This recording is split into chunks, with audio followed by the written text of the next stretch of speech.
സംസ്ഥാനത്തെ വാഹനാപകടങ്ങളിൽ 4 മരണം. തൃശൂരിൽ ബൈക്ക് ഇലക്ട്രിക് പോസ്റ്റിൽ ഇടിച്ച് 2 യുവാക്കൾക്ക് ദാരുണാന്ത്യം. മലപ്പുറത്ത് പൂച്ചയെ രക്ഷിക്കാൻ ഓട്ടോ വെട്ടിക്കുന്നതിനിടെ തെറിച്ചു വീണ് 6ാം ക്ലാസ്സുകാരൻ മരിച്ചു.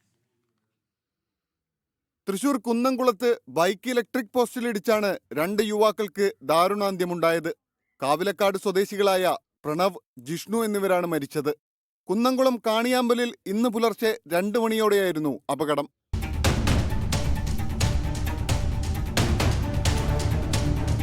കോഴിക്കോട് വടകരയിൽ ദേശീയപാതയിൽ ഗ്യാസ് ടാങ്കർ ലോറിക്കടിയിൽപ്പെട്ട് സ്കൂട്ടർ യാത്രികൻ മരിച്ചു.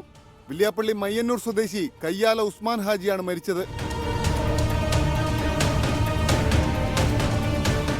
മഞ്ചേരി അരീക്കോട് റോഡിൽ ചെങ്ങര പള്ളിപ്പടിയിലാണ് റോഡിന് കുറുകെ വന്ന പൂച്ചയെ രക്ഷിക്കുന്നതിനിടെ 6ാം ക്ലാസ്സുകാരൻ ഓട്ടോറിക്ഷയിൽ നിന്ന് തെറിച്ചു വീണത്.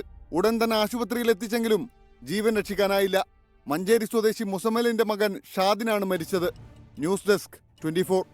ലോകത്തെവിടെയായാലും ഏത് സമയത്തും 24 വാർത്തകളും ഓഗ്മെന്റഡ് റിയാലിറ്റി പാക്കേജുകളും എക്സ്പ്ലെയിനറുകളും വിശദമായി കാണാൻ ഞങ്ങളുടെ യൂട്യൂബ് ചാനൽ നിങ്ങൾക്ക് സബ്സ്ക്രൈബ് ചെയ്യാം.